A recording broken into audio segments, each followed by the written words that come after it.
सहेली।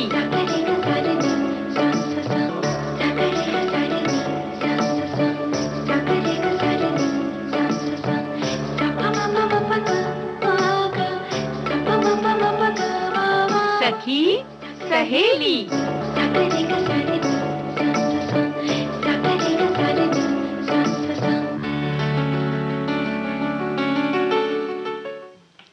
सभी सखियों, सहेलियों और श्रोताओं को सोनाली पाठक और दीपा माहेश्वरी का नमस्कार। कैसी हो दीपा? बिल्कुल ठीक है। और आप कैसे हैं सोनाली? मैं भी मजे में हूँ और आशा करते हैं कि हमारी सारी सखियां, सहेलियां, श्रोतागण जो है वो भी खुश होंगे, है ना? और स्वस्थ होंगे और अपना बहुत अच्छा ध्यान रख रहे होंगे। और दीपा, कुछ दिनों बाद दिवाली है, पर आज स्टूडियो में दीपा अपनी वाणी के रूपी प्रकाश जो है उससे उजाला फैलाएगी। अच्छा, ऐसा है? सिर्फ मैं क्यों भाई, सभी अपने वाणी रूपी जो उजाला है उससे प्रकाश फैलाएं और अच्छा बोले, मीठा मीठा बोले। बस वही तो हम बातचीत करने वाले हैं। पर उससे पहले हम सखियों को, श्रोताओं को बता दें कि हम किन किन विषयों पर बातचीत करने वाले हैं। आज देखो मंगलवार है, गीत मंजरी का हमारा हम ये लेकर आते हैं खंड। तो इसमें घर की बातें होंगी। तो घर कैसा हो, सपनों का घर किसको मिला है, नहीं मिला है, या मिलने की आकांक्षा रखते हैं, तो अपनी सारी बातें घर से लेकर के जो भी उनके मन में ख्यालात हैं वो बताएं। ज़्यादा से ज़्यादा हम अपने जो भावनाएं हैं घर को लेके वो हमारे साथ शेयर करें, तो हम यहाँ अपने सभी श्रोताओं के साथ साझा करेंगे। और घर की बात कही है तो घर में जो है दादी माँ के नुस्खे भी बड़े प्रचलित होते हैं। तो उसमें हम नारियल के गुणों के बारे में सखियों को बताएंगे। सखियां भी कुछ अपने विचार, अपनी बातें लिखकर भेजेंगे, उन्हें भी हम साझा करेंगे। बिल्कुल। और जब अगर घर बनाना है तो बहुत जरूरी है, अगर किसी का नहीं बना है तो आज से ही बचत कर ले, क्योंकि बचत करेंगे तभी तो भविष्य उज्जवल होगा और हम अपना वो सपनों का घर भी बना सकते हैं। और एक बात है कि जीभ पर नियंत्रण, यानी हमारी कुछ सखियां अंदाजा लगा रही है कि हम खाने पीने के नियंत्रण के बारे में बात कर रहे हैं या वाणी के नियंत्रण के बारे में। पर हम सखियों को, श्रोताओं को बता दें कि जीभ पर नियंत्रण जो है वो हमारे शारीरिक और मानसिक दोनों का स्वास्थ्य जो है, दोनों स्वास्थ्य का ख्याल रखता है। तो हमें अपनी वाणी पर भी नियंत्रण रखना है और अपनी जीभ पर भी नियंत्रण रख के जो है अपनी आदतों में बदलाव लाना है। बिल्कुल। और देखो हमारे श्रोतागण भी कयास तो लगा रहे थे कि भाई ये कौन से वाले नियंत्रण की बात कर रहे हैं, स्वाद वाले नियंत्रण की बात कर रहे हैं या वाणी वाले। तो भले ही सुनने में अटपटा लगे, लेकिन हमारा शारीरिक मानसिक, जैसे तुमने बताया ना सोनाली अभी, कि दोनों का स्वाद अच्छा रहता है। तो जीभ पर नियंत्रण ना हो तो तबीयत खराब होगी, और अगर वाणी पर नियंत्रण ना हो तो छवि जो हमारी होती है, व्यक्तित्व की, एक व्यक्ति की जो छवि होती है, उसे भी नुकसान पहुंच सकता है। और दीपा, ये भी कहते हैं ना कि शब्द जो होते हैं ना व्यंजन की तरह होते हैं। पहले खुद चख लीजिए, फिर परोसिए। अगर आपको पसंद नहीं है तो लोगों को कैसे पसंद आएंगे? बिल्कुल। वैसे सारे प्राणी मात्रों में मनुष्य को बोलने का वरदान प्राप्त हुआ है। उस वरदान का हमें सदुपयोग करना चाहिए। जहाँ बोलने की जरूरत नहीं है वहाँ चुप रहिए, ताकि बोलने के कारण होने वाली समस्या से हमें छुटकारा मिल सकता है। बिल्कुल। और हमारे आसपास एक न कोई ऐसा मिल ही जाता है जो हम कहते हैं ना, भाई कितना बोल रहे थे वो, अगर थोड़ा कम बोल लेते तो क्या चला जाता है। तो हम इस तरह की बातों से भी बच जाएंगे। और जो सामने वाला है अगर वो कम बोलेगा तो निश्चित है कि वो बिल्कुल जो महत्व की बात है वो ही बोलेगा। तो इसलिए जीभ पर नियंत्रण रखना जरूरी है। साथ साथ में कभी जीभ से निकले शब्द तीखे बाणों जैसे भी हो जाते हैं, अगर बहुत ज्यादा बोलते हैं तो ऐसा हो जाता है। तो जो मन को चीर कर रख देते हैं, जिह्वा से निकला शब्द और तरकश से निकले तीर कभी वापस नहीं जाते। हम सब जानते हैं, मानते हैं, लेकिन फिर भी उसको अपनाने में कभी कभी चूक कर देते हैं। लेकिन ये भी कहा है ना किसी ने, शब्द शब्द सब कोई कहे, शब्द के हाथ न पाओ। कोई शब्द औषधि करे, कोई करे 100 घाव। बिल्कुल। तो हमारे शब्द ऐसे होना चाहिए कि हमारे शब्दों के कारण घाव ना हो, बल्कि औषधि का काम करे। बिल्कुल। और सोनाली, कब, कैसे, कहाँ, कितना बोलना है ये जानना भी बहुत जरूरी है ना।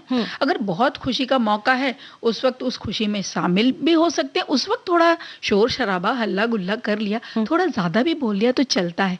और अपनी परेशानियों का बहुत अगर जो बखेड़ा करना जब चालू कर देते हैं या कहीं कोई गमगीन वातावरण है तो वहाँ वास्तविकता का भी ध्यान रख के वहाँ पे भी शब्द का प्रयोग ध्यान से करें। मतलब जैसा मौका है, जैसी जगह है, उसका ध्यान रखें और उस तरीके से अपने शब्दों का जो मापदंड है उसका भी ध्यान रखें। हमारे एक साथी ने लिखा है कि जीभ पर रखे नियंत्रण काफी आवश्यक बात है। अनावश्यक किसी को कुछ गलत ना बोले। कुछ भी बोलते समय अपनी वाणी पर नियंत्रण रखे तो सामने वाले को भी बहुत खुशी होगी। बात बात पर टोकना और गलत बातें बोलना एकदम अनुचित है। कितनी अच्छी बात इन्होंने लिखकर भेजी है। बस इसे हमें अमल में लाना जरूरी। अमल में लाना। और देखो जो बहुत प्रसिद्ध है चौपाइयाँ, सभी ने सुनी है और फिर भी हम बताना चाहते हैं। हमारे एक श्रोता ने लिखा है कि ऐसी बाणी बोलिए मन का आपा खोए और इनको शीतल करे आप हूँ शीतल होए। यानी कि जुबान से निकले शब्द और तर्कश वापस तीर जो है वो वापस नहीं जाते, तो शब्दों का प्रयोग सोच समझ कर करें जिससे शब्दों का माधुर्य और उसका लालित्य बना रहे।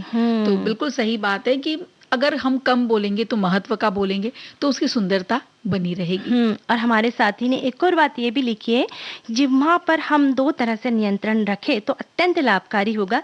खाने पीने में संयम बरतकर हम कई सारे अवांछित रोगों से बचे रह सकते हैं। वही वाणी में प्रेम भरकर हम अपने साथ दूसरों को भी सुख पहुंचा सकते हैं। इससे मन और शरीर दोनों ही कई तरह के रोगों से बचा रह सकता है। बिल्कुल, कितनी अच्छी बात लिखी है हमारे साथी ने।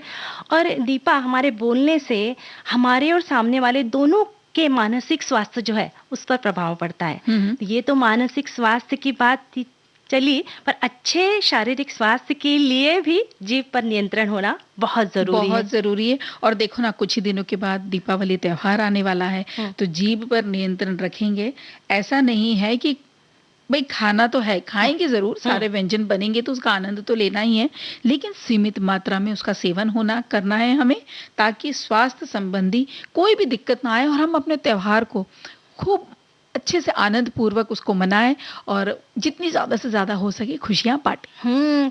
और खुशियों की बात चली है तो दीपा, गीत सुन लेते हैं। चलिए पहले गीत सुनते हैं।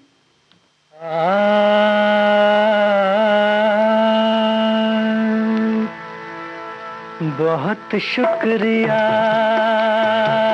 बड़ी मेहरबानी, मेरी जिंदगी में हुजूर आप आए।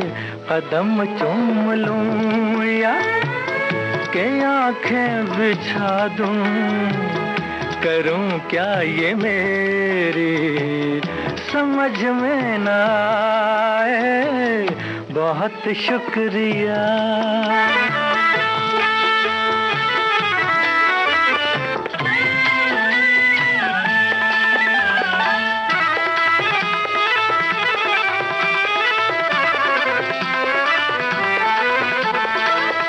करूं पेश तुमको नजराना दिल का, नजराना दिल का, कि बन जाए कोई अफसाना दिल का। खुदा जाने ऐसी सुहानी घड़ी फिर, खुदा जाने ऐसी सुहानी घड़ी फिर मेरी जिंदगी में पलट के ना आए। बहुत शुक्रिया।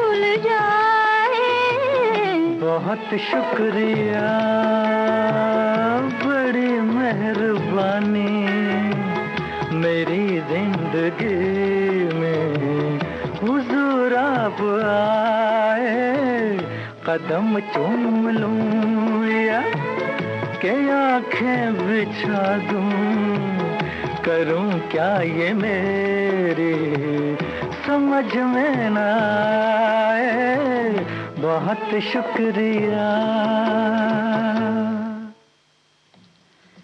बहुत शुक्रिया, बड़ी मेहरबानी। कुछ लोग ऐसे होते हैं ना हमारी जिंदगी में, वो जब आते हैं तो खुशहाली आ जाती है। बिल्कुल, और शब्द भी देखो प्यारे हैं ना, बहुत शुक्रिया, मेहरबानी। अगर ये थैंक यू या फिर ये जो धन्यवाद वाली भावना जब बनी रहती है तो देखो कभी भी गलत जो शब्दों का इस्तेमाल हमारे जिह्वा से होगा ही नहीं। यानी कि मीठा बोलिए और लोगों को मीठा भी खिलाइए।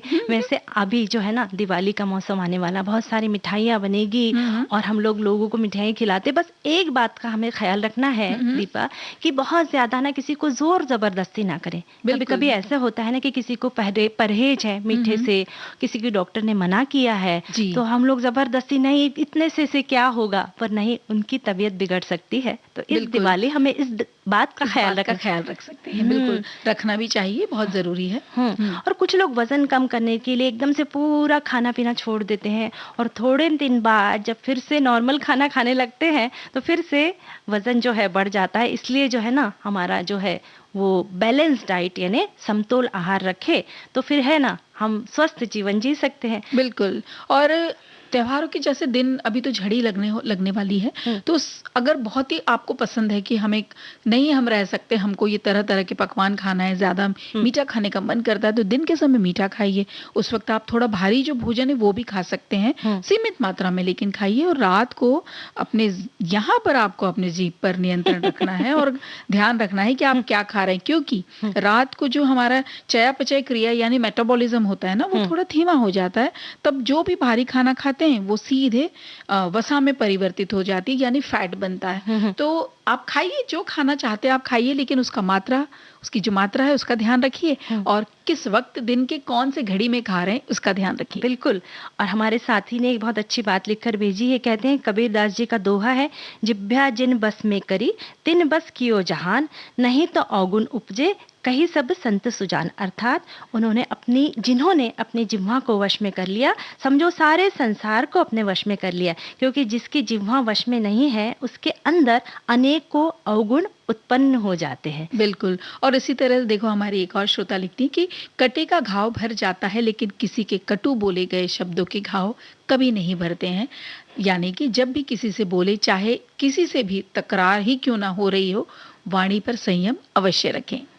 यानी कभी कभी ऐसी परिस्थिति आती है कि जब हम चुप रहे तो ज्यादा फायदा है ना। उस वक्त जब हम चुप रहते हैं तो बहुत सारी समस्याओं से हम निजात पा सकते हैं। बिल्कुल। और कहीं कहीं ऐसा हो जाता है सोनाली कि बहुत जरूरी हो जाता है कि बोलना, वो बात को कभी वहां वो बात को क्लियर करना होता है, या फिर ऐसा होता है कि अब यहाँ नहीं बोला तो शायद ये जो परिस्थिति उपजी है वो गड़बड़ हो सकती है। तो वहां पर चुप न रहे, वहां पर बोले और जो भी स्थिति परिस्थिति उसे वहीं सब सुलझा ले। उस यानी संयम से बोले। बिल्कुल। बोलने की भी अलग अलग शैली होती है, अगर हम प्यार के साथ में भी समस्या का जो है निजात पा सकते हैं ना। बिल्कुल। और डाइटिशियन ये भी कहते हैं कि सुबह का नाश्ता जो है कैलोरी युक्त खा सकते हैं, दोपहर का खाना परिपूर्ण आहार ले, और फिर रात को जो है एकदम से सादा खाना खाए।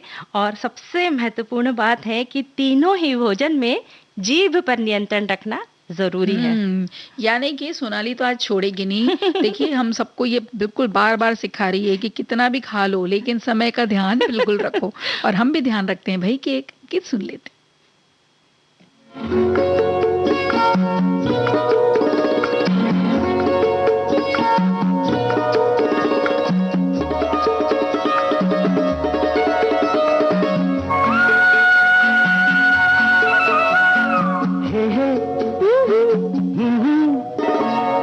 काली पलक तेरी गोरी खुलने लगी है थोड़ी थोड़ी, एक चोरनी एक चोर के घर करने चली है चोरी हो चोरी। काली पलक पिया मोरी खुलने लगी है थोड़ी थोड़ी,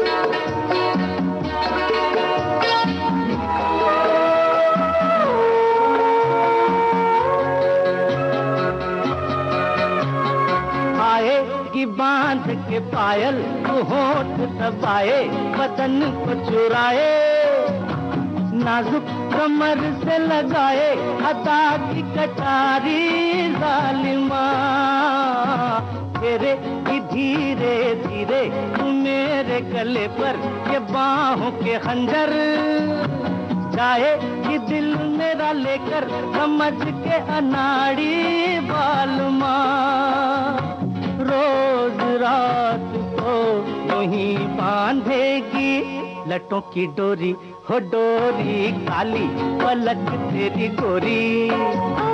खुलने लगी है थोड़ी थोड़ी एक चोरनी, एक चोर के घर करने चली है चोरी, हो चोरी काली पलक पिया मोरी।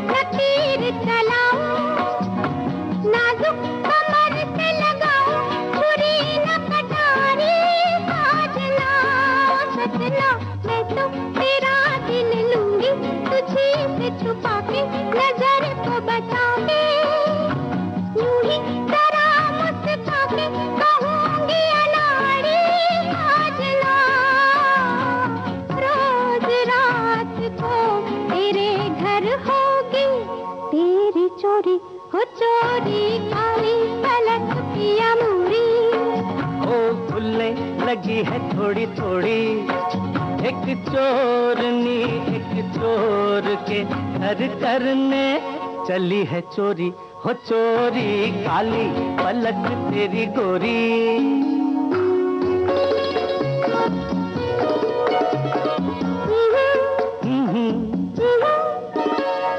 अच्छी हुई मेरी चोरी के एक दिल खोया तो एक दिल पाया, ऐसे कोई पास आया कि आ गया लुटने का मजा।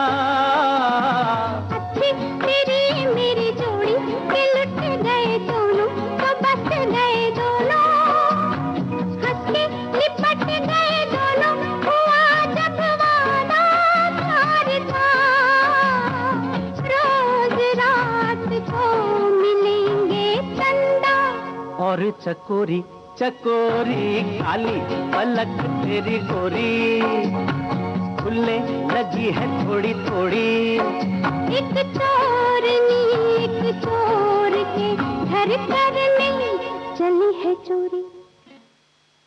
एकदम मीठा मीठा सा जो गाना था वो कानों में मधुर रस घोल रहा था।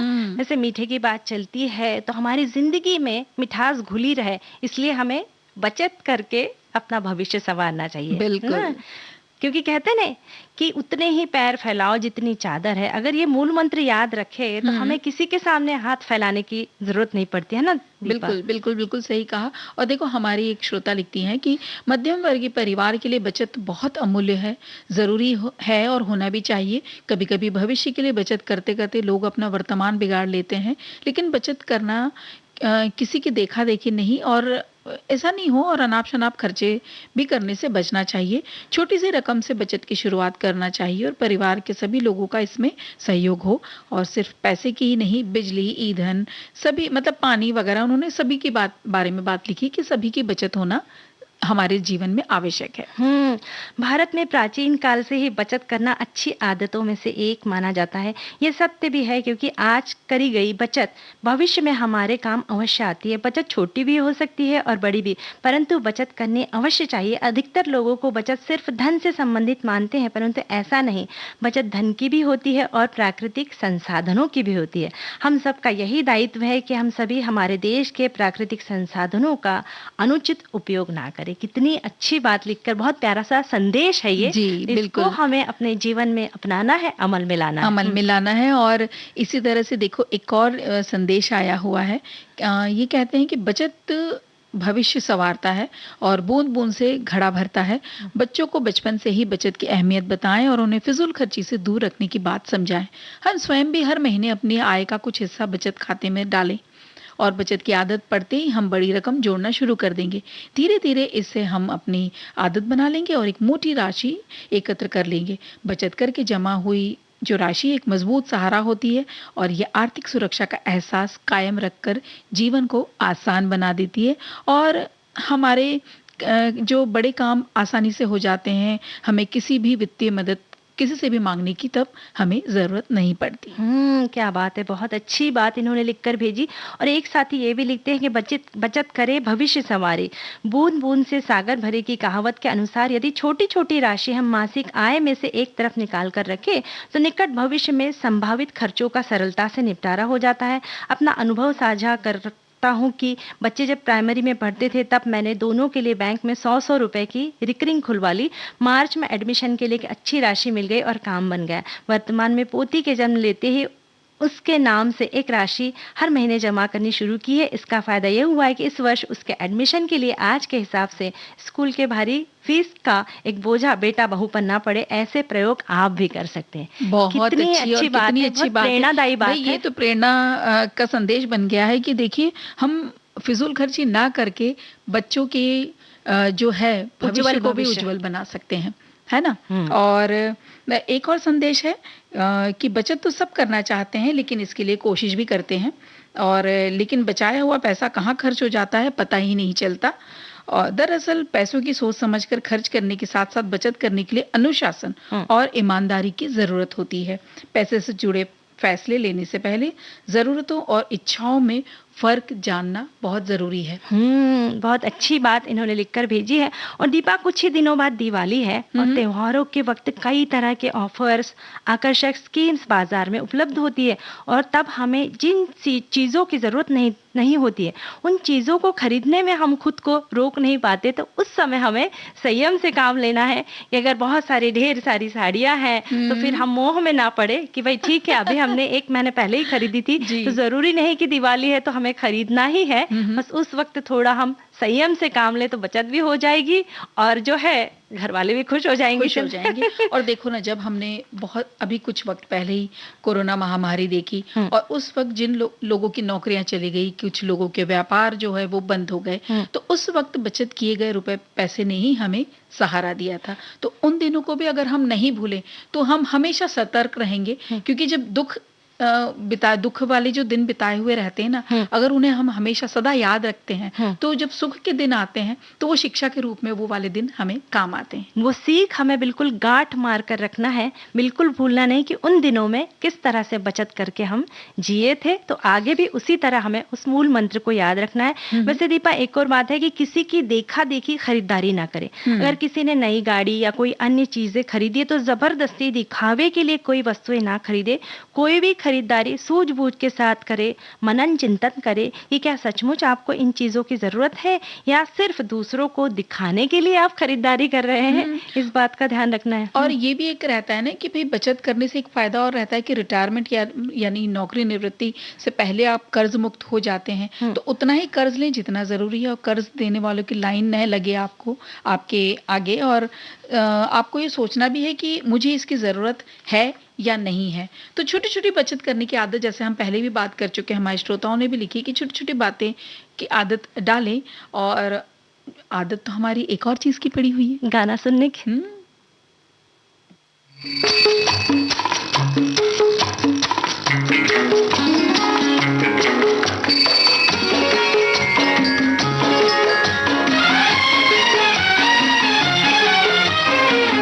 मैंने कसम ली, तूने कसम ली, नहीं होंगे जुदा हम। मैंने कसम ली, तूने कसम ली, नहीं होंगे जुदा हम। मैंने कसम ली।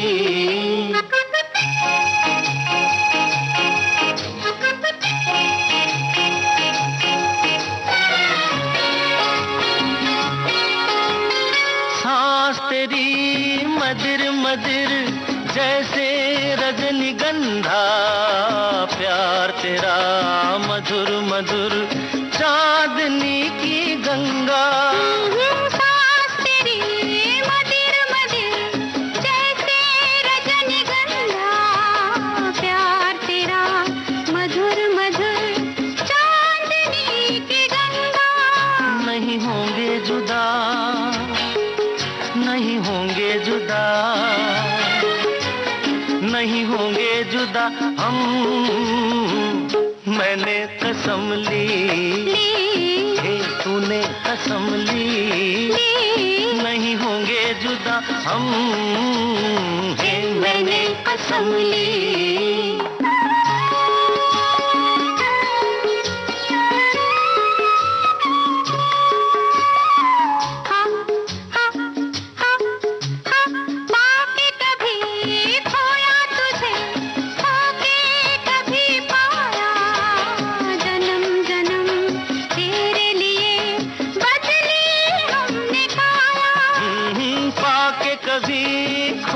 तुझे खोके कभी पाया जन्म जन्म तेरे लिए बदली हमने काया नहीं होंगे जुदा नहीं होंगे जुदा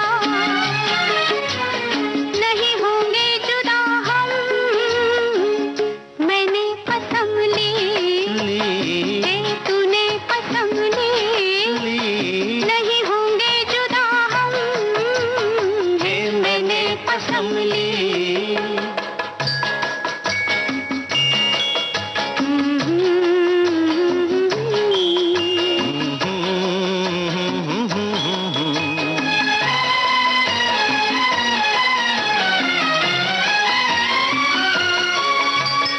एक तन है एक मन है एक प्राण अपने एक रंग एक रूप तेरे मेरे सपने एक तन है एक मन है एक प्राण अपने एक रंग एक रूप तेरे मेरे सपने नहीं होंगे जुदा नहीं होंगे जुदा नहीं होंगे जुदा हम मैंने कसम ली हे तूने कसम ली नहीं होंगे जुदा हम हे मैंने कसम ली हे तूने कसम ली नहीं होंगे जुदा हम हे मैंने कसम ली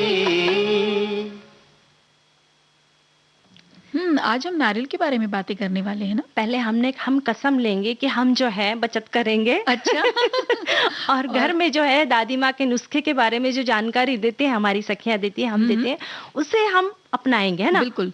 तो ये सारी बातें करेंगे, लेकिन एक छोटा सा अंतराल लेकर।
अंतराल के बाद हम फिर आ चुके हैं और कार्यक्रम है सखी सहेली। और आज हम जैसे दादी माँ के नुस्खे में नारियल के गुणों के बारे में सखियों को बताएंगे। तो नारियल को पोषक तत्वों का भंडार कहा जाता है। आयुर्वेद में नारियल को सेहत के लिए बहुत ही गुणकारी माना है। और नारियल में copper, selenium, iron, phosphorus, potassium, magnesium और जिंक जैसे खनिज मौजूद होते हैं। और कच्चे नारियल के सेवन से रोग प्रतिरोधक क्षमता मजबूत हो जाती है। नारियल का सेवन बाहरी संक्रमण से हमें बचा सकता है। याददाश्त बढ़ाने के लिए भी नारियल बहुत फायदेमंद है, तो हम इसका इस्तेमाल कर सकते हैं। और कच्चे नारियल के सेवन से त्वचा नर्म और मुलायम बनी रहती है सोनाली। और इसके सेवन में त्वचा का सूखापन इसके सेवन से, जब सर्दियों में नहीं नारियल का तेल बच्चों को लगाते हैं, बच्चे क्या बड़े भी लगाते हैं, और उसको उससे मालिश करते हैं ताकि सारा जो त्वचा का सूखापन कम हो जाए। कच्चे नारियल की ही तरह नारियल पानी भी सेहत के लिए बहुत फायदेमंद होता है। गर्मियों के मौसम में नारियल पानी के सेवन से शरीर के अंदर की गर्मी में बहुत राहत मिलती है। नारियल पानी में ना लॉरिक एसिड पाया जाता है, जो शरीर के चयापचय क्रिया को बढ़ाता है, जिससे पाचन संबंधित समस्याओं से हमें छुटकारा मिल सकता है। और विशेषज्ञ कहते हैं कि गर्भवती महिलाओं को भी नारियल पानी का सेवन बहुत फायदेमंद होता है। गर्भावस्था के दौरान एसिडिटी या सीने में जलन जैसी जो ये सारी समस्याएं आती हैं, तब नारियल पानी पीने से इन समस्याओं से मुक्ति मिलती है। और हमारे साथी ये भी लिखते हैं कि हमारी माँ या दादी ने हमें नारियल के फायदे बताते हुए हमारे बालों की नारियल तेल से चंपी ज़रूर की है। बचपन से ही हमने ये सुना था कि नारियल का तेल लगाने से त्वचा में चमक आती है, लेकिन नारियल का तेल ही नहीं, कच्चा नारियल खाना भी बहुत फायदेमंद होता है। ऐसा इसलिए है क्योंकि यह पोषक तत्वों से भरपूर है। इसमें copper, selenium, iron, phosphorus, potassium, magnesium और जिंक होता है। इसके अलावा इसमें फोलेट, विटामिन सी और थायमिन भी होता है। नारियल के बहुत सारे फायदे हैं। कब्ज से राहत मिलेगी, वजन घटाने में मदद मिलेगी, त्वचा और बालों के लिए फायदेमंद है, और साथ ही हृदय के लिए फायदेमंद है। बहुत अच्छी बात जी। बहुत सारी, इन्होंने तो बहुत सारे नारियल के फायदे बताएं। और देखो, हमारी एक सखी कहती है कि नारियल में बहुत से गुण होते हैं। इसका तेल मालिश तो करते ही हैं सभी लोग, खाने में भी बहुत प्रयोग होता है, अच्छा भी लगता है। और कोकोनट बर्फी इन दिनों उन्होंने नारियल की बना रखी है अपने घर में। दिवाली का मौसम है तो नारियल की बर्फी बनाएगी सखिया, खाएगी और खिलाएगी।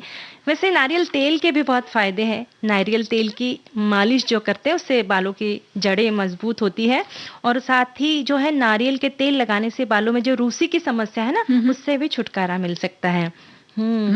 और खाने में भी नारियल तेल का इस्तेमाल किया जाता है। बहुत से प्रदेशों में नारियल के तेल से ही खाना बनता है, और बहुत ज़्यादा जो उपयोग में इसका कोलेस्ट्रॉल बढ़ सकता है। यानी इसका बहुत ज्यादा उपयोग ना करें, सीमित मात्रा में हो।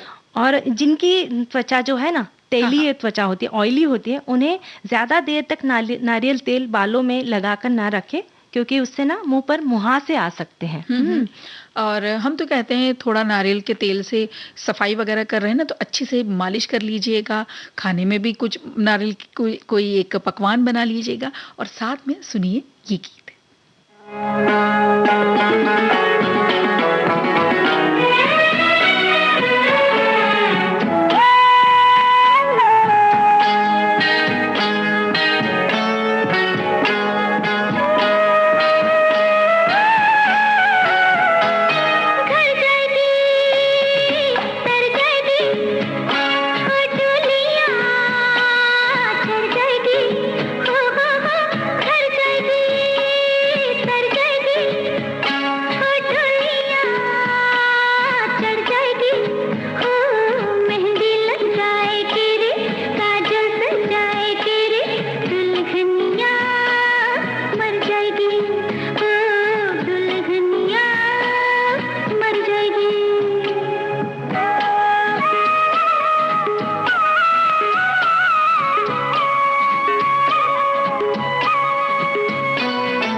अगर परिभाषा कभी परिभाषित करना हो तो बिल्कुल सरल शब्दों में ये कहा जाएगा कि जहाँ प्रेम, सद्भाव, आदर, सत्कार, मान सम्मान, भाईचारा हो, भारतीय संस्कृति का परिदृश्य हो दिखाई दे तो समझो वही घर है। और हर इंसान की सबसे ज्यादा पसंदीदा जगह होती है घर। आप चाहे पूरी दुनिया घूम लो, आपको सबसे ज्यादा सुकून अपने ही घर में मिलता है ना। और पुराने ज़माने में तो बड़े-बड़े घर हुआ करते थे, लोग संयुक्त परिवार में रहते थे। आज जगह की कमी के कारण या अन्य कारणों के कारण घर अब वैसे छोटे हो गए हैं। बिल्कुल, भले ही घर छोटे हो गए हों, परिवार छोटे हो गए हों, मगर अभी भी हर किसी का सपना है घर बिल्कुल वैसा ही हो जैसा उसकी चाहत होती है ना। और हमारे एक साथी ने भी बहुत अच्छी बात लिखी है, लिखते हैं कि ईंट, सीमेंट, कंक्रीट से बना घर, महंगे पेंट से पुता घर घर नहीं कहलाता। घर वो है जहाँ परिवार की हंसी ठहाक हो, बच्चों के रुदन, बड़ों की डांट, प्यार दुलार, मनोहार घर के बरामदे में बुजुर्गों की बैठकी, दोपहर में भाई बहनों की लड़ाई झगड़े और शाम को चाय नमकीन खाते पिताजी के दरबार में नालिशों की, वही घर घर होता है। आज तो फ्लैट का जमाना है, सजे धजे सोफा, कालीन लगे, लिविंग रूम, खिड़की दरवाजे सभी बंद है। इतनी सटीक बात है। और घर में जब तक शोर शराबा थोड़ा है ना, बच्चों की चहचहाट नहीं हो या फिर बड़े बुजुर्गों का साया जहाँ पर ना होता तो कमी तो लगती है। घर होता है वो भी, लेकिन एक कमी कहीं ना कहीं लगती है। और जैसे इन्होंने अपनी जो एक सपनों का घर बताया, वैसे ही किसी के सपने का घर दूर पहाड़ी पर होता है तो किसी का नदी के किनारे, किसी को बर्फ से भरा हुआ उसके आसपास कहीं घर पसंद है तो किसी को झील के किनारे, और किसी को ना समुंदर के तट पर घर की चाहत होती है तो किसी को रेतीले टीले पर घर बनाने की चाहत होती है, तो किसी को हरे भरे लहलहाते खेतों के बीच घर जो होता है उसका सपनों का घर होता है। सपनों का घर सबका अलग अलग हो सकता है। देखते हैं यहाँ ये घर कैसा है।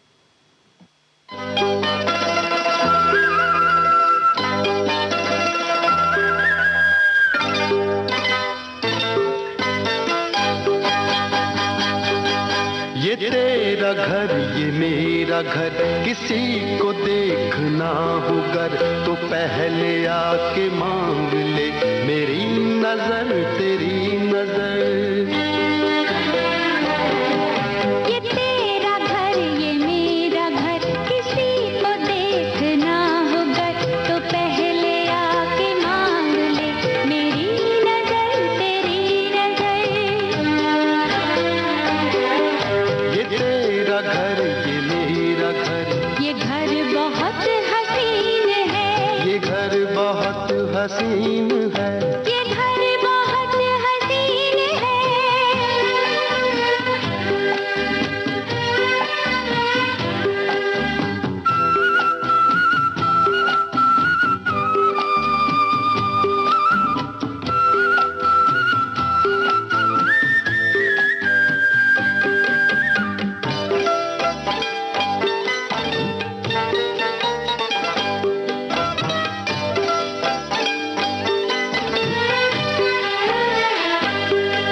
न बादलों की छाँव में,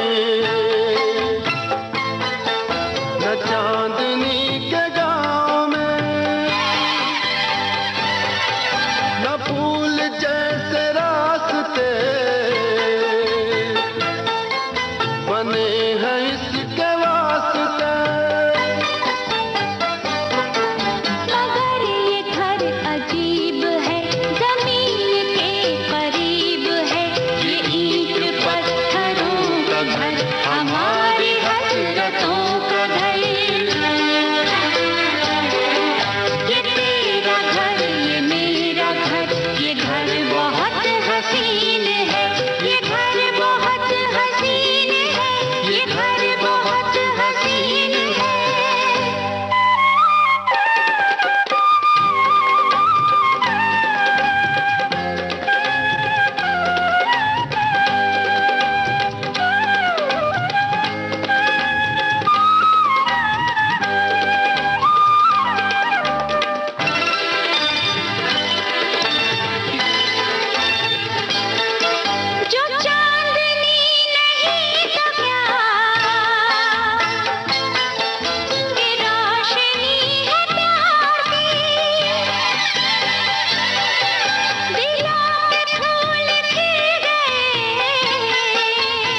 हमारी राहतों का घर, हमारी चाहतों का घर।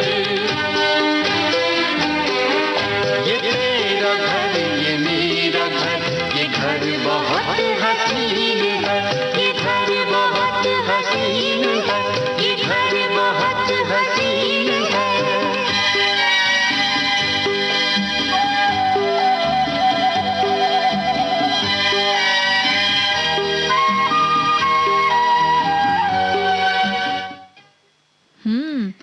अलग अलग नजरिया होता है, जैसी आंखें होती है वैसा घर होता है। हम दुनिया जहान जितना चाहे घूम ले, लेकिन थक हार कर घर की ही तरफ लौटते हैं। घर छोटा हो या बड़ा हो, घर तो घर ही होता है, जहाँ अपनों के प्यार का प्यार बसा होता है, अपने पूर्वजों की भावनाएं जुड़ी होती है। सभी को अपना घर ही स्वर्ग लगता है, चाहे वो कच्चा हो या पक्का। जिस घर में शांति का वास होता है, उस घर में ईश्वर का निवास होता है। कितनी अच्छी बात लिखकर भेजी है। बहुत सुंदर बात। और देखिए, हमारी एक श्रोता ने लिखती हैं कि कब आओगे ये घर ने मुझसे चलते वक्त पूछा था। कब आओगे ये घर ने मुझसे चलते वक्त पूछा था, यही आवाज अब तक गूंजती है मेरे कानों में। क्या बात है। ये जो 2 लाइनें लिखी हैं काफिल आजर अमरोहवी ने, और ये हमारे श्रोता ने लिख के भेजी है। घर या निवास शरण या आराम की जगह होता है। मनुष्यों के रहने का स्थान, किसी परिवार का निवास स्थान, आवास, मकान, दीवार आदि से घेर कर बनाया जाता है। ये भी हमारे एक साथी ने बात लिख कर भेजी। कितनी अच्छी अच्छी बातें हमारे सब श्रोता लिख रहे हैं। इतने व्यस्त जो दिन इन दिनों चल रहे हैं, उसी के बीच में हम हमारे साथ इतने सक्रिय रूप से साझा कर रहे हैं, तो बहुत अच्छा लग रहा है। सच में बहुत खुशी होती है। और देखो सोनाली, हमारा घर हमारे व्यक्तित्व का दर्पण भी होता है। हमारे श्रोता भी लिख रहे हैं कि जब कोई मेहमान या मित्र आपके घर आते हैं, तो अंदर आते ही एक ही नजर में आपके व्यक्तित्व का वो अंदाजा लगा लेते हैं। इसलिए घर के स्वच्छता का हमें विशेष ध्यान रखना चाहिए। और दीपा, स्वच्छता का सीधा संबंध मन से होता है। अगर आपका मन स्वस्थ रहेगा तो शरीर भी स्वस्थ रहेगा। यदि घर में गंदगी होगी तो इससे हमारा ना किसी काम में मन नहीं लगेगा। घर में अगर पुराना कबाड़ सामान है, बिना काम की चीजें हैं ना, तो उन्हें बिल्कुल ना सहेजे। अभी हमारी सखियां साफ सफाई कर रही है, तो जो बिना काम की चीजें हैं वो बिल्कुल से निकाल दे, क्योंकि इससे नकारात्मक ऊर्जा का प्रभाव होता है। कभी कभी ऐसा होता है कि हम हर साल उस चीज को सफाई करते हैं, लेकिन वापस रख लेते हैं। लेकिन अब इस बात का ध्यान रखिएगा कि वो सब नेगेटिविटी इकट्ठा करती हैं। तो अगर काम नहीं आ रही है चीज, किसी जो जरूरतमंद है उसे दे दें या हटा ही दें घर से। और घर के कमरों को स्वच्छ रखने के साथ साथ ये भी जरूरी है कि वहाँ की रखी जो चीजें है ना, उन्हें आकर्षक और व्यवस्थित रूप से रखा जाए। साथ ही हर चीज की हर घर में एक निर्धारित जगह होती, उसी जगह पर वही वस्तु रखी जाए, ताकि उसे ढूंढने में हमारा वक्त जाया ना हो। कई बार ऐसा होता है ना कि जो मम्मियाँ होती है, उन्हें सब निर्धारित जगह मालूम होती है कि यहाँ पर हम फलां चीजें रखते हैं, यहाँ पर ये रखते हैं, पर जो घर के अन्य सदस्य हैं लेते हैं और कहीं भी रख देते हैं, और फिर मम्मियों का जो है काम बढ़ जाता है। इसलिए घर के सारे सदस्य इन जिम्मेदारियों को अगर बखूबी निभाए तो जो है घर भी सुंदर होगा और काम में हाथ भी बढ़ जाएगा ना। भाई सोनाली, ये बात थोड़ी कठिन है, सबको समझाना देखो इतना आसान नहीं है, लेकिन फिर भी चलिए आप कह रही हैं तो कोशिश करके देखेंगे। और घर को जो महिलाएं हैं वो सजाने संवारने स्वच्छ रखने में सहयोग तो मांगती ही हैं और जिम्मेदारियां भी निभाती हैं। और ऐसे में अगर मिलजुल कर, जैसे आप कह रही थी ना कि सब मिलजुल कर के अगर काम करेंगे तो वो सुंदर हो जाएगा हमारा घर। घर सुंदर हो जाएगा। और अगर गीत सुन ले तो हमारा जो है सभी को एकदम कानों में सुंदर मधुर रस घुल जाएगा। चलिए, आप कहती हैं तो गीत सुनते हैं।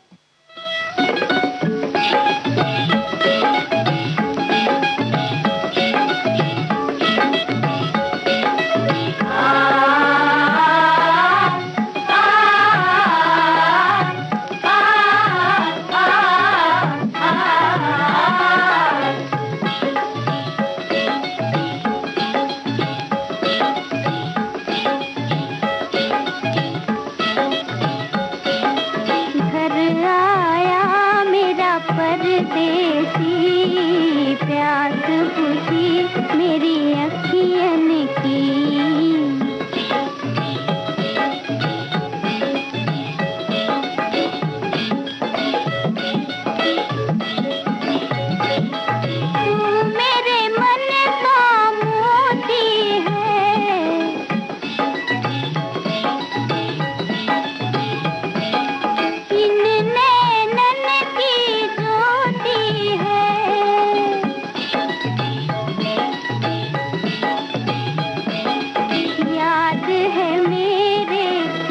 बन की घर आया मेरा परदेसी।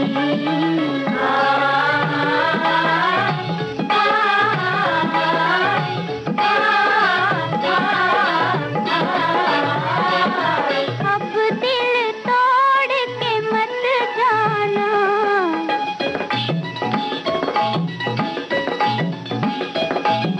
रोती छोड़ के मत जाना।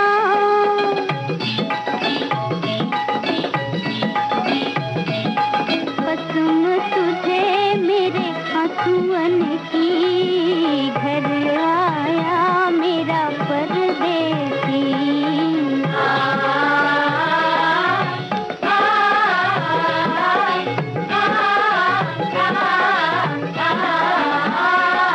घर आया मेरा परदेसी, प्यास बुझी मेरी अखियन की।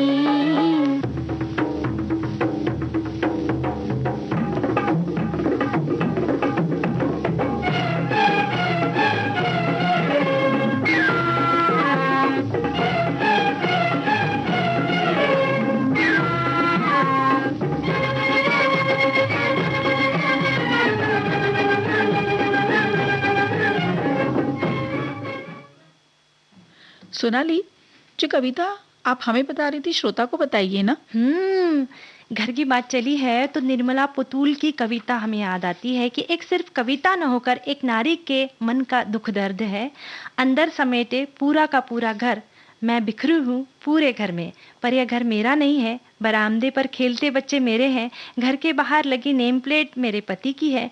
कहीं कोई घर नहीं होता मेरा, बल्कि मैं होती हूँ स्वयं एक घर। धरती के इस छोर से उस छोर तक मुट्ठी भर सवाल लिए मैं छोड़ती, हाफती, भागती तलाश रही हूँ सदियों से निरंतर अपनी जमीन, अपना घर, अपना घर।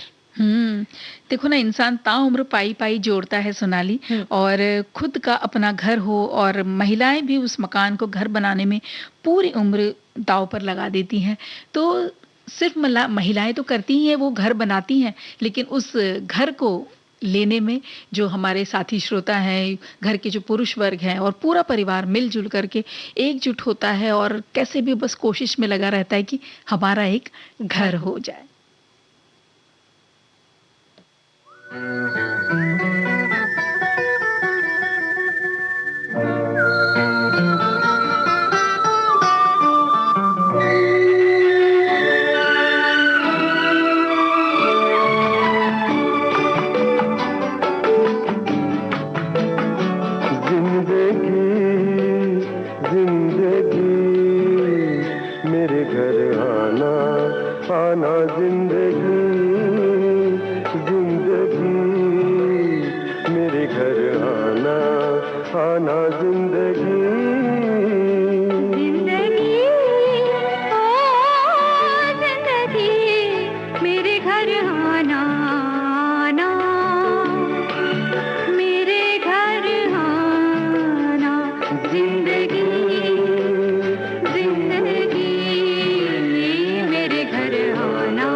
सीधा सा इतना पता है, ये घर जो है चारों तरफ से खुला है।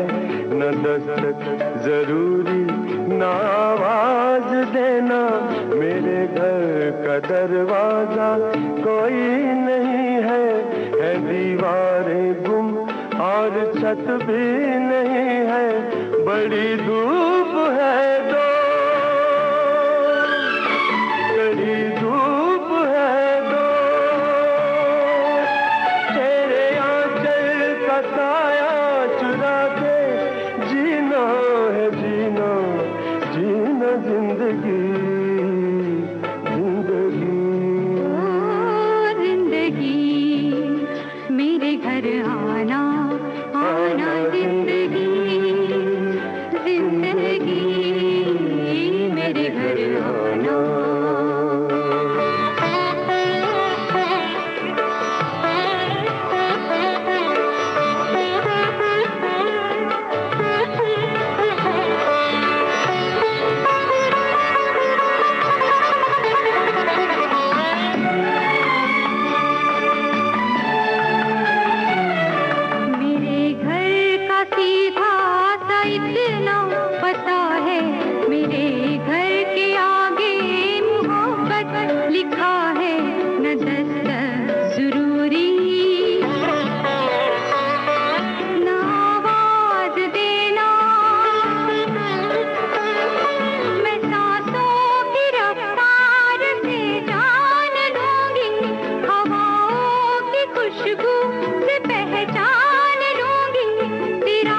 तो धीरे से आना,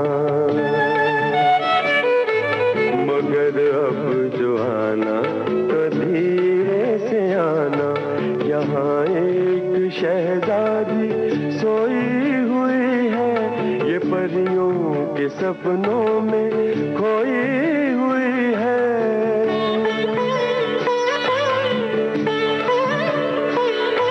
बड़ी खूब है ये तेरा रूप है ये, तेरे आंगन में, तेरे दामन में, ओ तेरी आंखों पे, तेरी पलकों पे, तेरे कदमों में इसको बिठा के जीना है, जीना जीना जिंदगी, जिंदगी ओ जिंदगी। मेरे घर आना, आना जिंदगी, जिंदगी मेरे घर आना।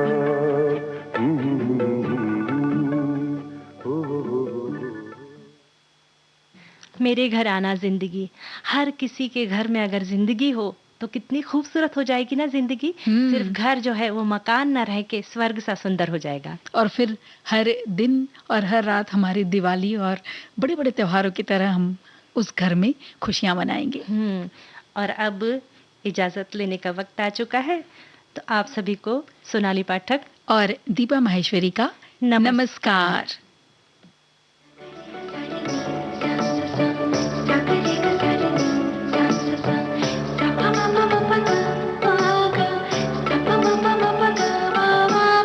सखी सहेली।